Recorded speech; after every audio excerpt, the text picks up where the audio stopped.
예, 한 주간의 이슈를 살펴보고 그 이유를 전망해보는 시간입니다. 이번 주에는 피습을 당한 리포트 미국 대사의 퇴원과 김영란 전 국민권익위원장의 김영란법에 대한 자신의 의견 표명, 그리고 벤츠 여검사 무죄 확정 판결이 언론의 조명을 받았습니다. 황장수 미래경영연구소장 모시고 자세한 이야기 나눠보도록 하겠습니다. 선생님 안녕하세요. 안녕하세요. 예, 어서 오십시오. 자, 선생님 저는 개인적으로 이번 주에는 리포트 전 미국 대사의 퇴원이 가장 머릿속에 남거든요. 퇴원을 할 때 기자회견에서 뭐 같이 갑시다 또 이야기했고요. 또 비온 뒤에 땅이 갠다 이런 이야기를 했어요. 어렵게 한국말을 이렇게 했는데 외교적 수사일까 뭐 이야기하는 것 두고 여러 가지 의견이 있지 않습니까? 어떻게 보셨어요? 캐서린 스티븐스 대사, 승김 대사 이후에 미국의 이 주한 미 대사들은 이 낮은 행보로 대중과의 접촉을 넓혀가지고 이 반미 감정을 없애려고 굉장히 노력해 왔어요. 맞습니다. 그러니까 아마 한국에 부임하는 미국 대사들한테 주어진 미션이었던 것 같아요. 근데 리포트 대사는 특히나 그 오바마 대통령의 핵심 측근으로서 동지적 관계에서 왔을 때 뭐 이 개를 데리고 예견을 데리고 이 광화문이나 덕수궁 앞을 거닌다든지 하면서 사람들과 이 접촉 폭을 굉장히 넓혔죠. 국제시장도 가고 야구장도 가고 했지 않습니까? 이런 과정을 통해서 이 미국에 대한 반감을 낮추고 이 대사의 턱을 갖다 낮추기 위해서 굉장히 노력했는데 그런 과정에서 불의의 이제 피습 사건이 벌어졌지 않습니까? 근데 이런 부분들이 또 다시 과거로 이제 이 반미 감정을 갖다 불러일으키는 식으로 회귀하는 그런데 동조하는 우리나라의 일부가 또 있을 거라고 판단되었기 때문에 퇴원 성명에서도 뭐 이 동네 아저씨, 뭐 세준이 아빠입니다라고 이런 표현을 쓰면서 의도적으로 이 사태가 이제 더욱더 한미 관계에 도움이 되는 쪽으로 가야 된다라는 입장을 표시하고 있는 거죠. 알겠습니다. 우리 국민들에게 많은 것들을 시사했다. 저는 저렇게 좀 정리를 하고 싶은데, 자 오늘 오전 경찰이 마크 리포트 주한 미국 대사 피습 사건 수사 결과를 발표했습니다. 자 김나혜 앵커, 적용된 혐의가 궁금한데 이 국가보안법 위반 혐의는 뭐 계속 수사를 한다죠? 네, 그렇습니다. 경찰은 오늘 수사 결과 발표에서 김 씨가 범행을 앞두고 치밀한 준비를 한 사실을 확인했다고 발표했습니다. 지난 2일 김 씨가 한 시간가량 자신의 집에서 리포트 대사 블로그와 오바마 대통령 또 키 리졸브 시작 이런 검색으로 미 대사와 관련된 자료를 검색을 했고 또 범행 전날인 4일에는 형법을 검색하기도 하는 등 사전에 범행을 치밀하게 준비한 정황을 디지털 증거 분석을 통해서 확인했다고 밝혔습니다. 경찰은 김기종 씨를 살인 미수, 또 외국 사절 폭행, 업무 방해 혐의로 구속 송치하기로 했는데요. 하지만 공범과 배후 부분, 또 국가보안법 위반 혐의 등에 대해서는 좀 더 수사를 계속할 계획이라고 밝혔습니다. 예, 그렇군요. 자, 소장님. 오늘 이제 오전에 경찰의 수사 결과를 발표했는데 국가보안법 위반 혐의 계속 수사를 좀 하겠다 이렇게 이야기했어요. 자, 그러다 보니까 이 정치권에서는 오히려 더 종북 논란이 거세지지 않을까. 뭐 이번 한 주 오히려 더 많은 불꽃이 튀어가지고 지금 야당 의원들은 또 여당 의원들을 고소하겠다. 이렇게 뭐 법적 공방 다툼까지 벌어지는 상황인데 전반적으로 어떻게 보세요? 그 종북 논란을 둘러싸고 너무 예민하게 반응을 하는 것 같습니다. 뭐 여당 의원들이 김기종의 여러 가지 기자회견, 국회 기자회견이나 행사에 이렇게 도움을 준 부분, 이런 부분에 대해서 상투적으로 저런 정도의 문제 제기나 시비들은 다른 어떤 건에서도 해왔어요. 그리고 이제 종북 숙주라는 말이 좀 이렇게 듣기가 싫었을 건데 사실은 뭐 야당 입장에서 불쾌한 부분이 있을 수 있지만 사실은 야당 의원 중에 일부는 김기종의 생각이나 어떤 이 가치에 동의해서 도와준 부분도 있다고는 봅니다. 그러지 않다면 야당이 공개적으로 입장을 밝혀서 여건이 주장하는 몇몇 건에 대해서는 이러이러하다라고 공식적인 입장을 밝히고 더 이상의 문제 제기는 종북 시비를 거는 것이라고 해서 법적 대응을 하겠다. 이렇게 좀 명쾌하게 대응을 할 필요는 있었죠. 그럼 아니면 그만이다. 이렇게 설명하는 과정이 조금은 미흡했다고는 봅니다. 뭐 여건으로서는 뭐 한국 정치가 항상 그렇지 않습니까? 여건으로서 재보궐선거를 앞두고 종북 프레임을 만들려고 하겠죠. 하지만 지난 12월 말에 그 통진당이 해산된 이후에 종북 청산 과정이 굉장히 정부가 강공으로 밀어붙일 거라고 보여졌지만 실제로 통진당 해산 이후에 뭐 종북으로 구속되거나 한 사람이 하나도 없지 않습니까? 그래서 이런 어떤 부분에 대해서 과도하게 이야기하는 것은 수사를 오히려 앞서가서 차단하려고 하는 이런 어떤 부분으로도 보여줄 수 있다고 봅니다. 특히 그 김기종은 과거에 7차례나 2년 동안에 북한을 방문하고 더 나아가서 이제 이 김정일 분향소도 설치하고 또 평화협정이라든지 북한의 한미 연합 군사 훈련에 대한 반대 등에 앞장서 오면서 이런 과격한 시위에 주도를 했고 또 과거 일본 대사를 습격하기 전에도 북한이 일본 대사에 대해서 협박을 하고 김기정이 실행에 옮기고 또 칭찬하는 이번에도 똑같이 리프트 대사에도 반복됐단 말입니다. 그렇기 때문에 적어도 뭐 도와준 사람이 주변에 있니 없니를 떠난 차원에서 볼 때 김기종이 북한에 세뇌되어 있고 북한의 어떤 암시에 추종하는 성향을 보이면서 또 격려와 칭찬을 받는 이런 행태가 반복되고 있다고는 볼 수 있는 거라고 봅니다. 그렇기 때문에 이 문제를 지금 경찰도 신중하게 하잖아요. 이적 피해물이 뭐 10여 건 나왔다 해서 그걸 바로 이적 피해물 소지에 의한 국가보안법 위반이나 찬양 고무죄를 적용하지 않지 않습니까? 그렇기 때문에 수사기관이 신중하게 가는데 왜 옆에 있는 사람들이 이 문제에 대해서 말들이 많은지 모르겠습니다. 그래요. 알겠습니다.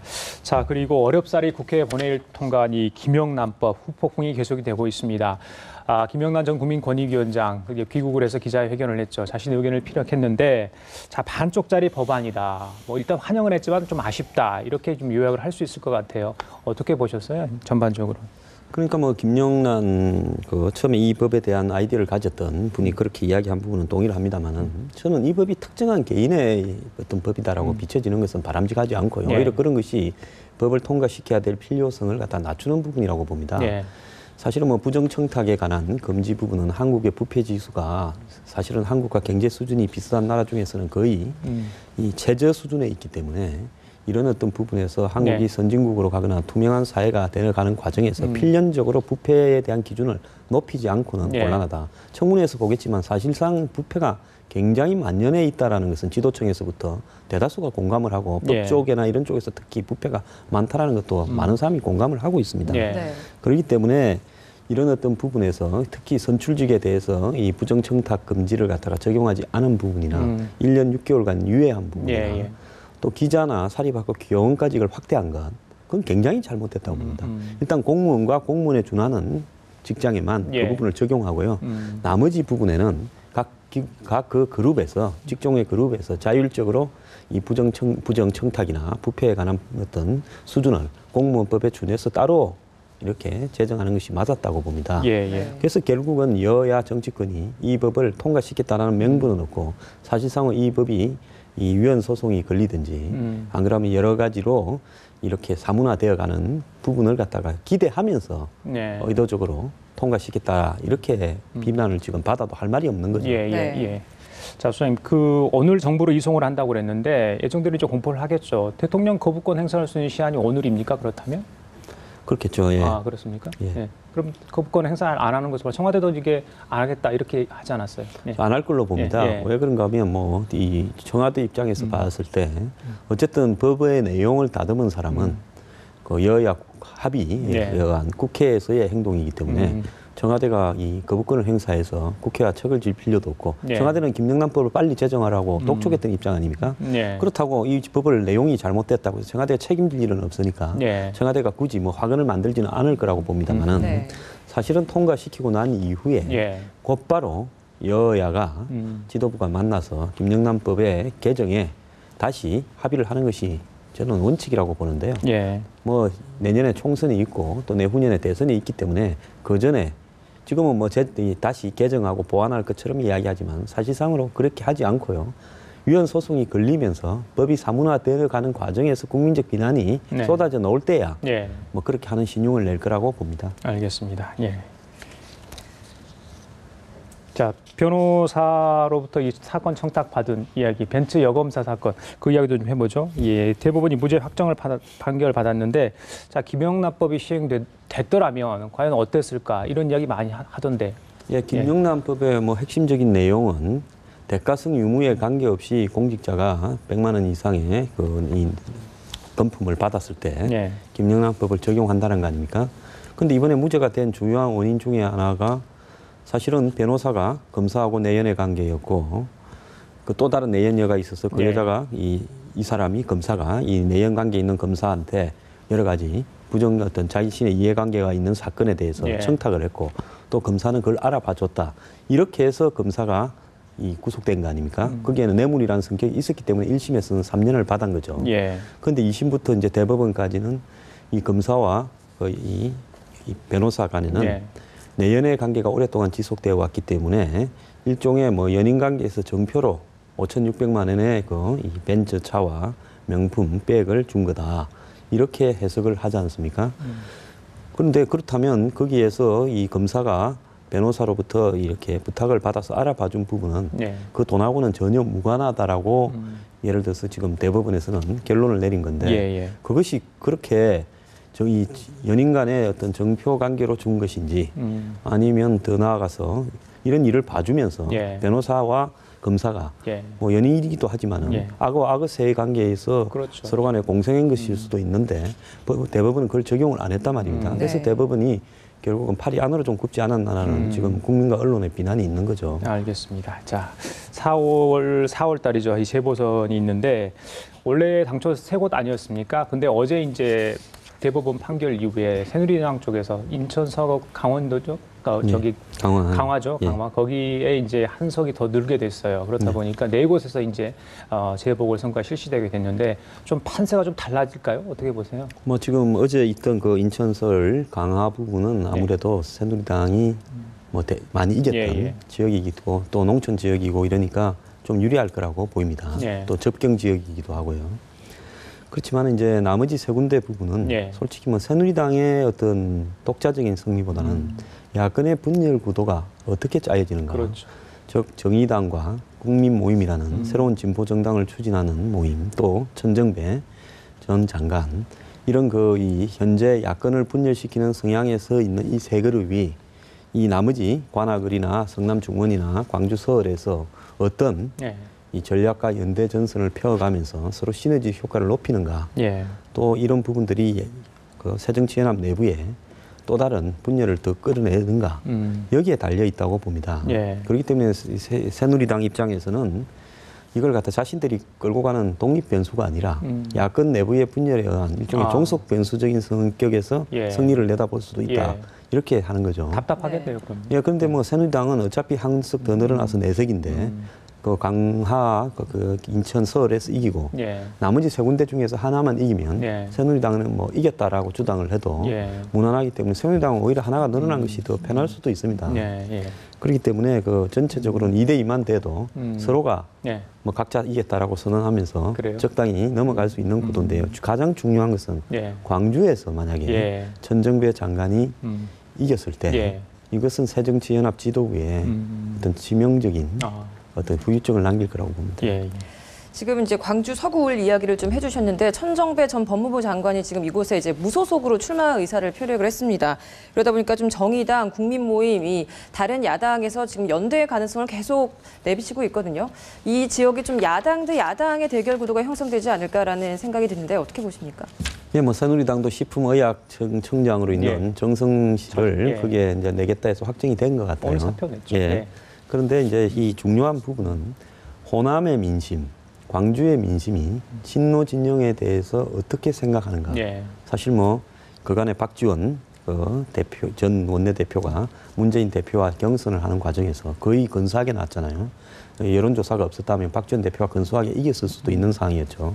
이런 상황에서 결국은 호남의 민심이 예. 결국 과거의 동교동계나 또 새로운 어떤 야권 세력의 형성, 또 친노에 대한 거부감 이런 것이 있지 않았나라고 비춰지는데 그게 예. 확실히 검증이 안 된 채로 끝나버렸단 말입니다. 예. 근데 이번에 이제 4월 재보선에서 미워도 다시 한 번이라고 이 문재인 대표 체제를 호남이 안고 가느냐. 예. 안 그러면 차라리 야권을 분열시켰다가 어차피 단일화가 될 거니까 예. 예.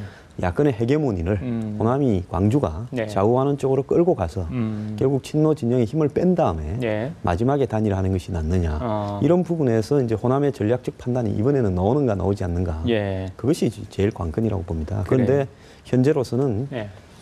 지금 여론조사에도 천정배 전 장관이 근소하게 이기고 있다. 오차범위 안에서 이런 이야기가 나오고 있기 때문에 예. 현재로서 판단하기는 어렵습니다. 하지만은 이 시간이 갈수록 예. 어느 흐름으로 쏠려갈지 예상이 지금 불가능하다는데 예. 문재인 대표 체제에 지금 불안감이 있는 거죠. 알겠습니다. 자, 그리고 다음 주에 좀 주목할 만한 정치 이벤트가 있죠. 오늘 17일입니다. 박근혜 대통령 청와대에서 여야 대표와 만나기로 했습니다. 특히 이제 문재인 대표와 지난 대선 이후에 2년 3개월 만에 만남이라는데 지난번에 문재인 대표 당선되고 나서 뭐 전면전 선포하기도 하지 않았습니까? 네. 둘이 좀 껄끄러운 이야기를 할까? 아니면 자기 말만 하고 끝나지 않을까? 이런 우려도 하는 분들도 있는데 어떻게 예상하세요? 요즘 이미지를 갖다가 예. 상당히 온건하게 중도 온건 외국 행보를 의도적으로 하고 있기 때문에 예. 그렇게 하진 않을 것 같아요. 그래요? 이제 본인이 지난번에 일방적으로 경제와 안보에 대해서 정치 현안을 빼고 대화를 하자라고 제안을 했지 않습니까? 예, 예. 본인이 제안한 부분에서 예. 소득주도 성장론이라고 본인이 요즘 주장하는 경제 활성화에 대한 대책을 이야기할 것 같고 예. 안보 부분은 뭐 이 북한과의 대화를 나서달라라는 이야기를 할 것 같아요. 예. 그런 어떤 부분에서 이제 박근혜 대통령은 본인이 이제 중동 순방 성과를 설명할 거고 김무성 대표는 이제 뭐 공무원 연금 개혁 같은 부분에 그다음 노동 개혁 이런 문제에 대해서 야권이 협조해 달라 예. 이렇게 이야기할 거고 문재인 대표는 이제 경제와 안보를 이야기를 할 거란 말입니다. 예, 예. 이렇게 된다면 이제 서로가 각자의 말을 조금씩 그냥 이 무리 없이 이 외관적으로 봤을 때 파국이 나지 않은 것처럼 예. 정리해서 모양 좋게 정리할 가능성이 많다. 저는 그렇게 봅니다. 알겠습니다. 예. 네, 요즘 정치권에서 또 다른 이슈 중에 하나가 바로 이 이제 홍준표 지사의 이제 그 무상급식 논란 아니겠습니까? 이제 18일에 문재인 대표, 홍준표 이제 지사가 좀 두 분이 이제 회동을 한다라고 이야기를 하는데 이 두 사람의 회동은 어떻게 예상하십니까?